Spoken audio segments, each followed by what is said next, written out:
Hello students, this is Vipin. Welcome to the online platform of Panacea Learning Institute.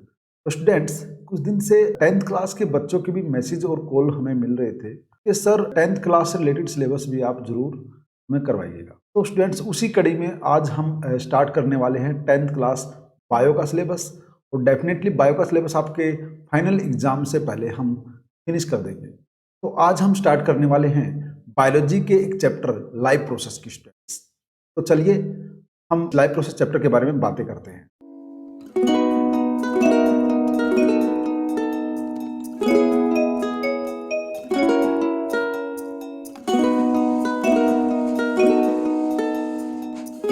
तो students, life process chapter, जैसा कि हमें नाम से ही पता चल गया है कि इस चैप्टर के अंदर हम लिविंग ऑर्गेनिज्म से रिलेटेड, यानी कि लाइफ से रिलेटेड जो प्रोसेस हो सकते हैं, लिविंग ऑर्गेनिज्म से रिलेटेड जो भी प्रोसेस हो सकते हैं, उनकी बॉडी के जो फिजियोलॉजिकल प्रोसेस है, जो इंपॉर्टेंट प्रोसेस है, उन सब के बारे में हम आज की क्लास में बात करने वाले हैं।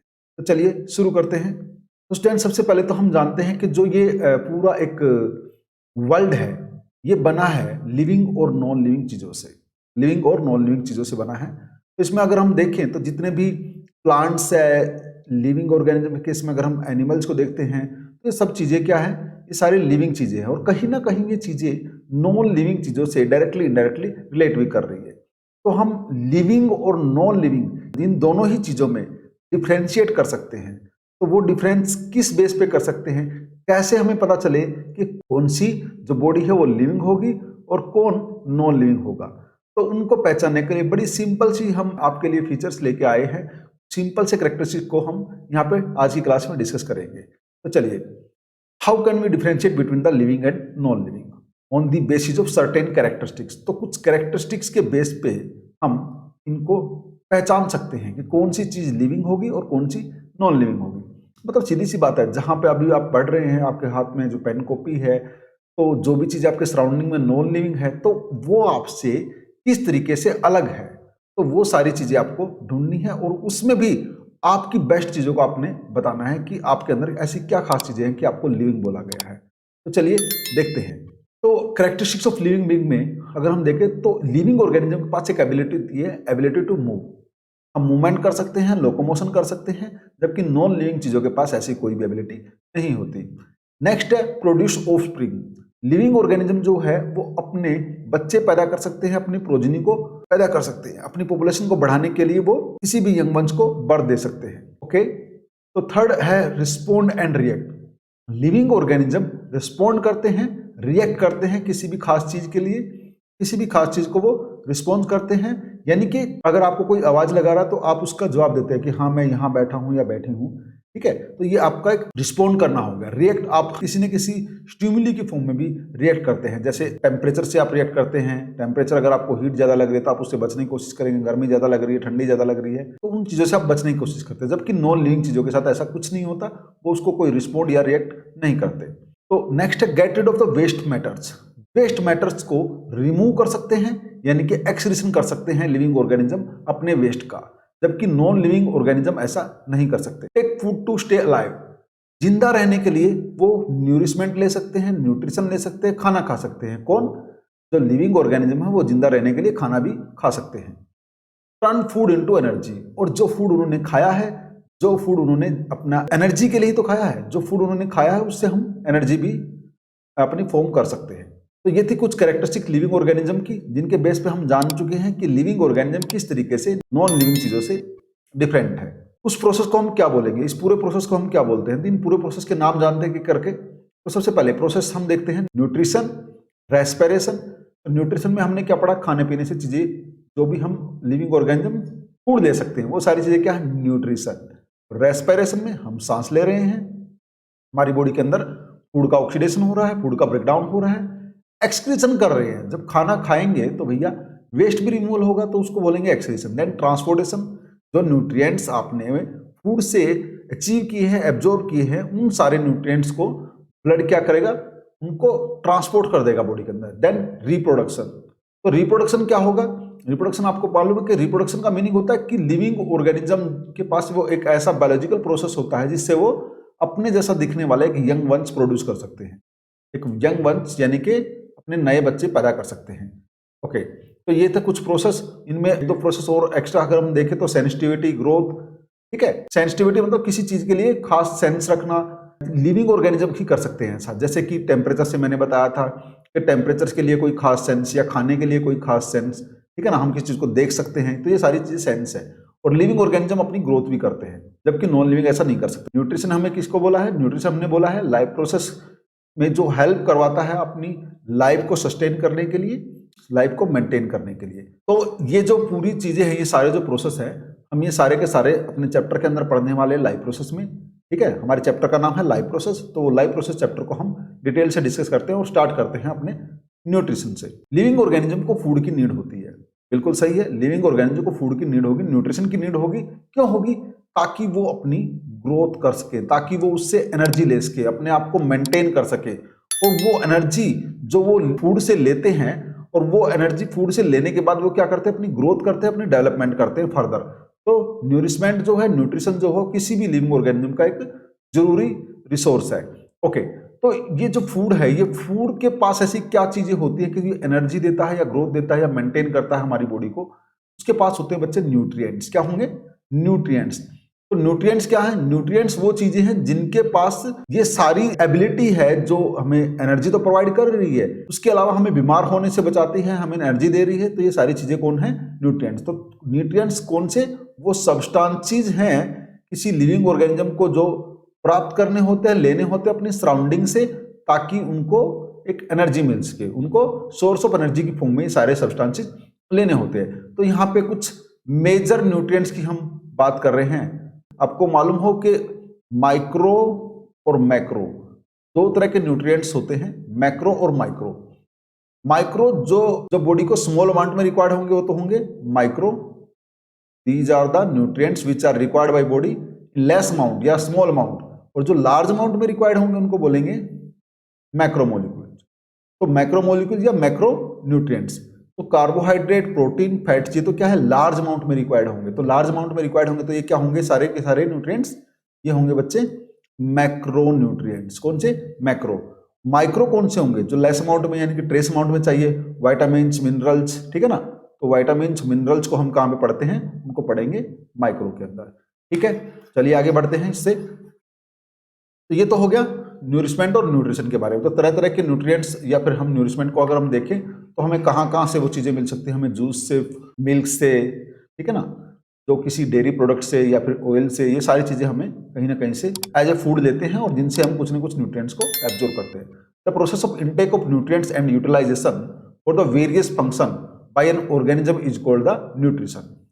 न्यूट्रिशन किसको बोलेंगे? ये एक ऐसा प्रोसेस है जिसमें न्यूट्रिएंट्स का इनटेक होगा, न्यूट्रिएंट्स को लिया जाएगा, किसी ऑर्गेनिज्म के द्वारा उसको यूटिलाइज किया जाएगा, और उसको हम बोलेंगे न्यूट्रिशन। तो इसी प्रोसेस में जिसमें न्यूट्रिएंट्स को लिया जा रहा है, तो उसको हम न्यूट्रिशन बोल सकते हैं। न्यूट्रिशन ये क्या प्रोवाइड करता है? Raw material to sustain life. अभी हमने पढ़ा भी था 1 मिनट पहले ही कि न्यूट्रिशन हमें रॉ मटेरियल प्रोवाइड करता है ताकि हम अपनी लाइफ को सस्टेन कर सकें, और जो कि हमें फूड से मिलता है। अब जो फूड हम खा रहे हैं, जो खाना हम खा रहे हैं बच्चे, वो खाने के ना कुछ मोड हैं, यानी कि टाइप हैं, तरीके हैं। तो वो जो खाना हम ले रहे हैं, जो खाना हम प्राप्त कर रहे हैं, वो 2 मोड से लिया जाता है। 2 तरह का न्यूट्रिशन होता है, उसका मोड ऑफ न्यूट्रिशन अगर देखें, एक होगा ऑटोट्रोपिक, दूसरा होगा हेटरोट्रोपिक। तो हमने क्या पढ़ा कि मोड ऑफ न्यूट्रिशन जो वो 2 तरह का होगा, ऑटोट्रोपिक और हेटरोट्रोपिक। ऑटोट्रोपिक और हेटरोट्रोपिक में हम शुरुआत करेंगे ऑटोट्रोपिक न्यूट्रिशन से। तो ऑटोट्रोपिक न्यूट्रिशन कौन सा होगा, उसको हम देखते हैं कि ऑटोट्रोपिक जो न्यूट्रिशन है वो कौन सा न्यूट्रिशन होता है, ये कौन सा न्यूरिशमेंट होगा या कौन सा न्यूट्रिशन होगा। ये एक ऐसा न्यूरिशमेंट या ऐसा न्यूट्रिशन होता है जो कोई भी ऑर्गेनिज्म खुद से ही प्रिपेयर करता है। सेल्फ प्रिपेयर्ड न्यूरिशमेंट है, ये सेल्फ प्रिपेयर्ड न्यूट्रिशन है। कोई ऑर्गेनिज्म जब अपना फूड खुद से ही बनाता है तो उसको हम बोलेंगे ये ऑटोट्रोपिक न्यूट्रिशन है। तो जो ऑर्गेनिज्म इस फूड को बनाता है वो किससे बनाएगा? वो कुछ इनऑर्गेनिक सब्सटेंस से बनाएगा बच्चे। जो फूड इनऑर्गेनिक सब्सटेंस से बनाया जाएगा, इनऑर्गेनिक सब्सटेंस जो उसकी सराउंडिंग में प्रेजेंट होंगे, जो उसके पास अवेलेबिलिटी होगी रिसोर्सेज की, तो उन इनऑर्गेनिक सब्सटेंस से ऑर्गेनिक फॉर्म में जो फूड बनाया जाएगा उसको हम बोलेंगे कि ऑटोट्रोपिक न्यूरिशमेंट है या न्यूट्रिशन है। ओके, कुछ एग्जांपल हम ले रहे हैं। एग्जांपल हमने लिया है सबसे पहले ग्रीन प्लांट्स का। तो ग्रीन प्लांट्स को क्या क्या चीजें रिक्वायर्ड आती है? आपको मालूम है कि ग्रीन प्लांट्स जो है फोटोसिंथेसिस एक प्रोसेस करते हैं, और उस प्रोसेस में क्या करते हैं, CO2 को और वाटर को लेते हैं और फोटोसिंथेसिस की एक प्रक्रिया करते पूरा प्रोसेस करते हैं। तो उसके अंदर क्या क्या सनलाइट इनको मिल रही है ग्रीन प्लांट्स को, और सनलाइट की प्रेजेंस में और इसके अलावा CO2 की प्रेजेंस में, जो कि मैंने आपको बताया CO2 और वाटर यहाँ पे इनऑर्गेनिक सब्सटेंस की फॉर्म में ले रहे हैं। CO2 लिया है, सनलाइट सामने मिल रही है, ये इधर से सनलाइट मिल रही है, ये जो है सनलाइट मिल रही है, यहाँ से ये सनलाइट मिलेगी, यहाँ से सेकंड जो रॉ मटेरियल है हमें क्या मिल गया, पहला रॉ मटेरियल क्या है, सनलाइट मिल गया, दूसरा क्या है, CO2 मिल गया, और थर्ड हमें वाटर चाहिए प्लांट्स के लिए, तो जो है वाटर जो है ये की थर्ड रॉ मटेरियल हो गया। और फोर्थ क्लोरोफिल, जो कि प्लांट्स के पास ऑलरेडी है, प्लांट्स के लीव्स के पास क्लोरोफिल ऑलरेडी प्रेजेंट है इनकी सेल्स में, ठीक है। तो ये चार तरह की चीजें जब प्लांट्स को मिलेंगी तो वो क्या करेंगे, फोटोसिंथेसिस प्रोसेस करेंगे, यानी कि अपना फूड प्रिपेयर कर देंगे, अपना फूड बनाना शुरू कर देंगे। H2O को एब्जॉर्ब किया, वहां से सनलाइट मिल रही है, क्लोरोफिल इनके पास है, CO2 को भी ले लिया है, और इसको पूरे को कन्वर्ट कर देंगे किस फॉर्म में, ऑर्गेनिक फॉर्म में। ये इनऑर्गेनिक फॉर्म में जो न्यूट्रिएंट्स इन्होंने लिए थे, जो रॉ मटेरियल दिया था, उसको इन्होंने ऑर्गेनिक फॉर्म में एज ए फूड प्रिपेयर कर दिया है। ओके, और इस पूरे प्रोसेस को हम बोलेंगे क्या, फोटोसिंथेसिस। तो ये पूरा प्रोसेस क्या था, ग्रीन प्लांट्स के द्वारा जिसमें उन्होंने अपने फूड को प्रिपेयर किया था, उसको हम बोलेंगे फोटोसिंथेसिस। और ये पूरा जो फोटोसिंथेसिस था ये ऑटोट्रोपिक न्यूट्रिशन का ही पार्ट था। इसका पार्ट था ये ऑटोट्रोपिक न्यूट्रिशन का, यानी कि प्लांट्स ने अपना जो ये फूड प्रिपेयर किया है ये खुद से प्रिपेयर करा है, तो इसलिए खुद से प्रिपेयर करने की वजह से हमने इसको बोला है ऑटोट्रोपिक, यानी कि सेल्फ न्यूट्रिशन। नेक्स्ट चलते हैं। So how do we define autotrophic nutrition. Autotrophic nutrition को हम डिफाइन कैसे कर सकते हैं, it is the mode of nutrition in which organism synthesise their own organic food. बिल्कुल सही बात है कि इसमें लिविंग ऑर्गेनिज्म जो अपना फूड खुद से बना सकते हैं, सिंथेसाइज कर सकते हैं, प्रोड्यूस कर सकते हैं, ऐसे न्यूट्रिशन को हम ऑटोट्रोपिक न्यूट्रिशन बोलेंगे। अब इसके एग्जांपल कौन कौन हो सकते हैं ऑटोट्रोपिक न्यूट्रिशन के, अगर एग्जांपल देखें तो मोस्ट प्लांट्स एंड कुछ बैक्टीरिया हमने रखे हैं। Most of plants and some bacteria are the example of autotrophs. तो ये कुछ प्लांट या फिर कुछ ऐसे बैक्टीरिया जिनके पास ऑटोट्रोपिक एबिलिटी होती है, तो वो क्या कर सकते हैं, अपना खाना वो भी खुद से प्रिपेयर कर सकते हैं। ओनली ग्रीन प्लांट, जी हाँ हमने मेंशन किया, यानी कि फीचर प्लांट्स को हम यहाँ पे ऐड नहीं कर रहे हैं। However there are some organism which can not prepare their own food.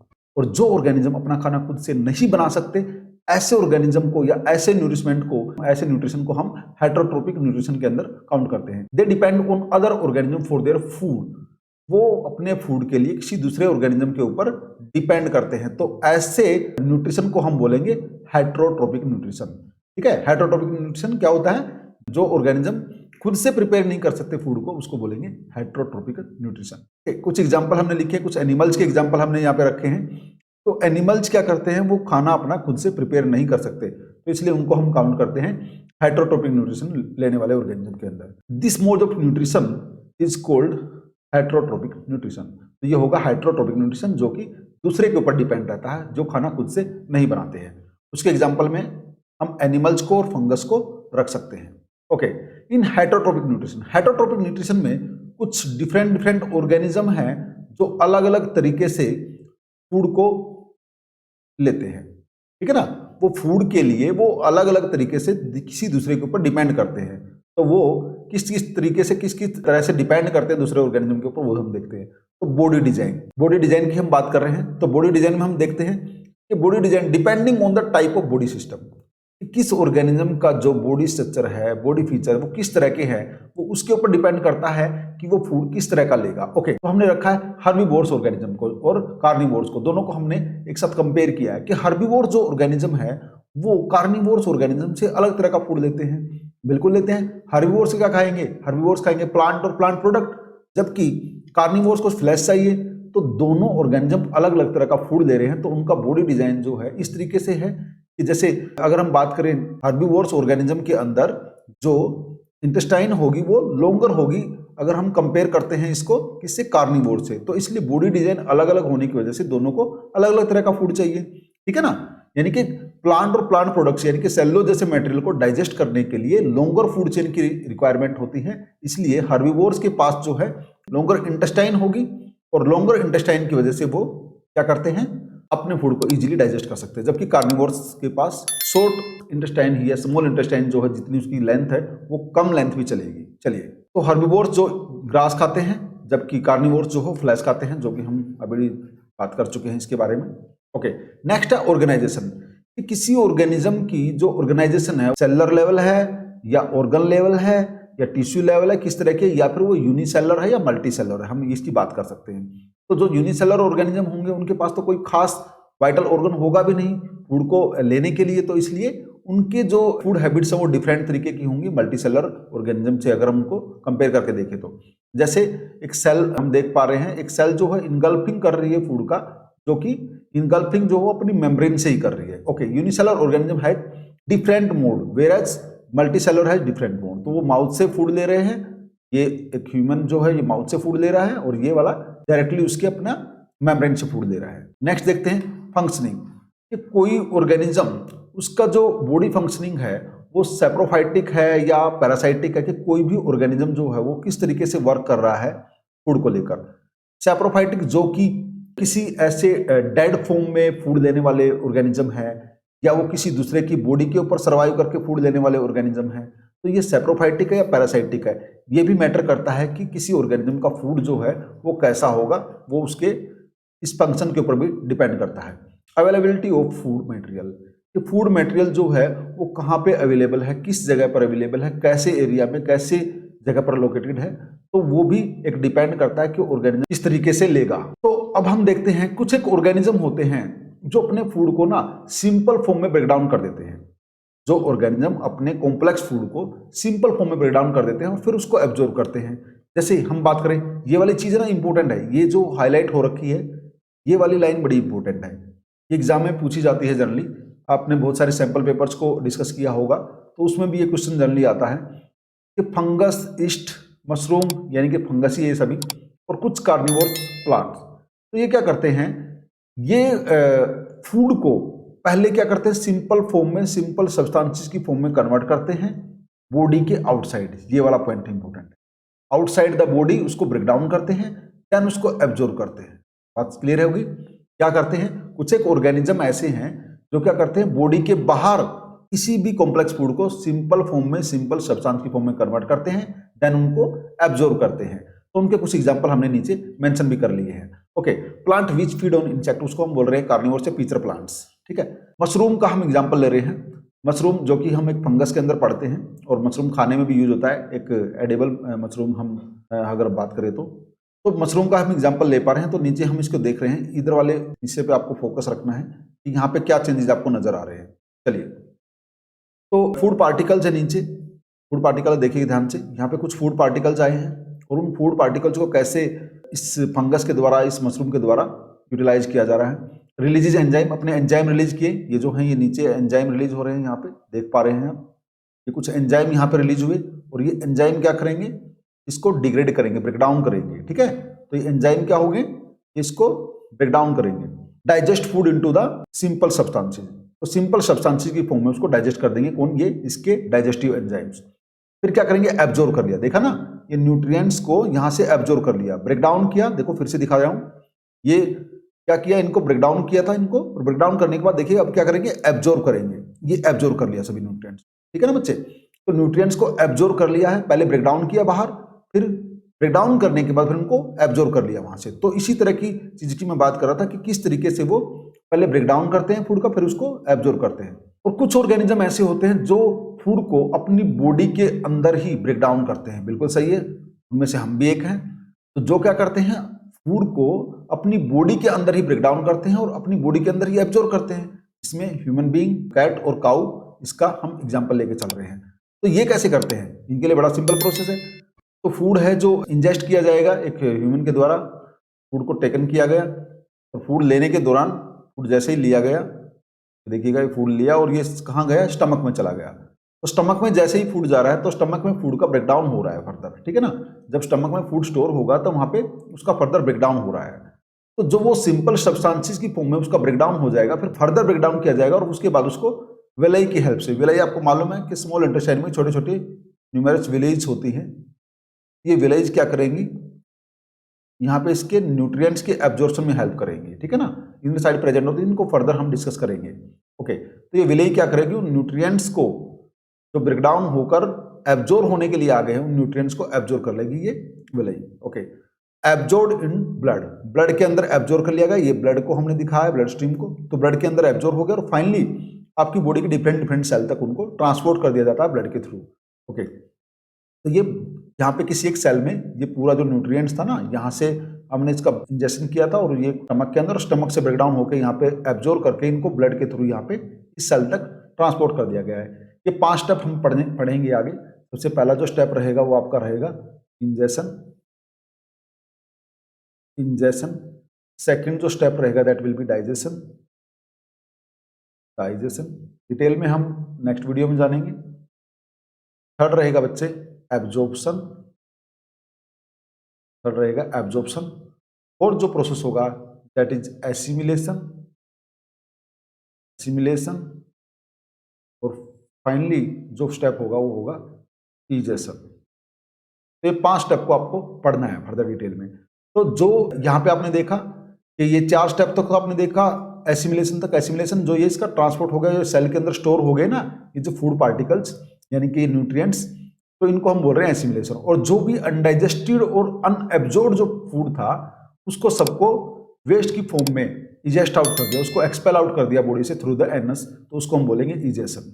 Okay, तो ये हमने कुछ जाने थे कि किस किस तरह से मोड ऑफ न्यूट्रिशन होता है, प्लांट्स के अंदर किस तरीके से होता है या बाकी एनिमल्स के अंदर किस तरह से होता है। Okay, some animals and plant derive nutrition from their plants और एनिमल विदाउट किलिंग देम। मैंने क्या पढ़ा कि जो कुछ एनिमल और कुछ प्लांट होते हैं जो अपना न्यूट्रिशमेंट किसी दूसरे से लेते हैं बिना उनको किल किए, बिना उनको मारे। Okay, but during this process they harm the host plant और एनिमल। बट इस प्रोसेस में वो उनको मार नहीं रहे हैं, वो उनको खत्म नहीं कर रहे हैं, ठीक है ना, उनकी डेथ नहीं होने दे रहे हैं, बट उनको हार्म तो कर रहे हैं, नुकसान तो कर रहे हैं। वो किस तरीके से उनको नुकसान करते हैं, वो उनकी बॉडी के ऊपर रहते हैं, ठीक है ना, उनकी बॉडी पे एज ए पैरासाइट वो उनकी बॉडी के ऊपर रहते हैं। एंडोपैरासाइट या एक्जोपैरासाइट किसी भी फॉर्म में वो उनकी बॉडी के ऊपर रहते हैं और उनसे न्यूरिशमेंट लेते हैं, उनका खाना लेते हैं।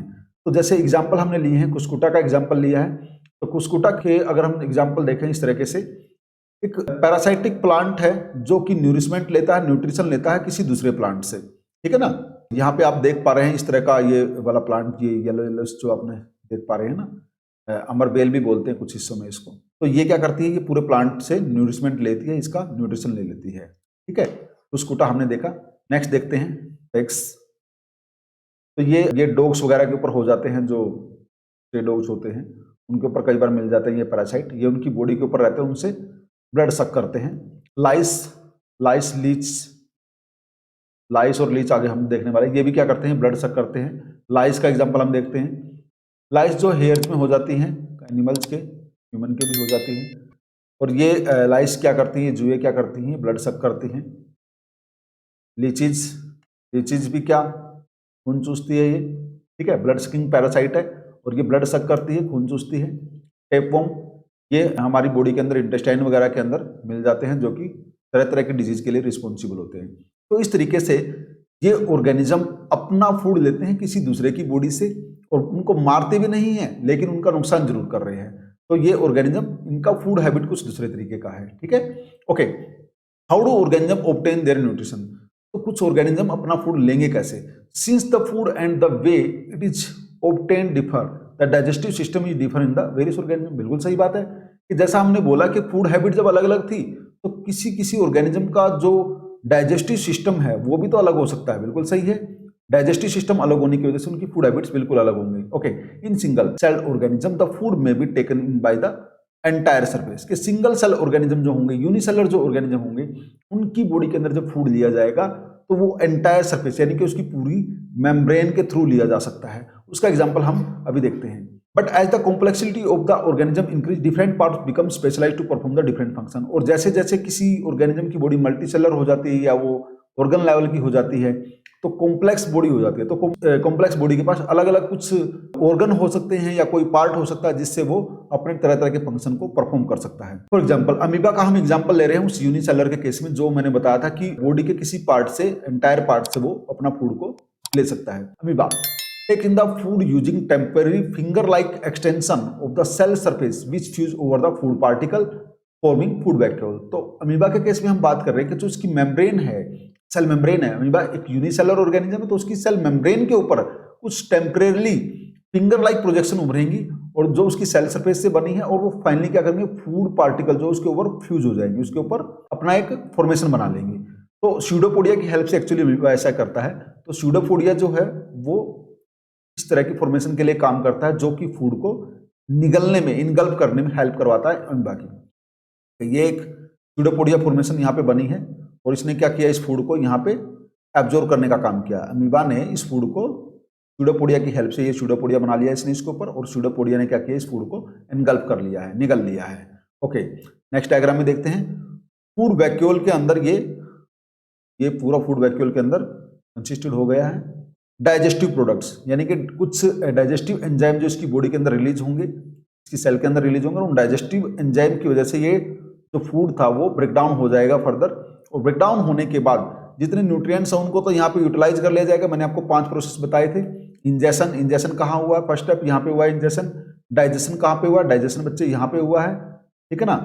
और यहाँ पे इसी प्रोसेस के अंदर बाकी दिखा दिया है कि एब्जॉर्प्शन भी यहीं पे किया है, ठीक है ना। थर्ड, एब्जॉर्प्शन भी यहीं पे हुआ है। एसिमिलेशन, एक ही तो सेल है तो उसी के अंदर डिस्ट्रीब्यूशन होना है। डाइजेशन के बाद एब्जॉर्प्शन, देन एसिमिलेशन इसी के अंदर हुआ है। और फाइनली वेस्ट का रिमूवल जो है, अनडाइजेस्टेड जो फूड था या अनअब्जॉर्ब जो फूड था उसका रिमूवल भी उसने मेम्ब्रेन के थ्रू ही किया, जो कि इजेशन हमने पढ़ा था। तो ये था हमारा, ये कंप्लीट हमने जो पढ़ा है, क्या ये वो कंप्लीट न्यूट्रिशन से रिलेटेड पार्ट हमने जाना है कि किस तरीके से अमीबा अपना फूड देता है। तो आज की इस वीडियो में हमने इतना ही रखा है।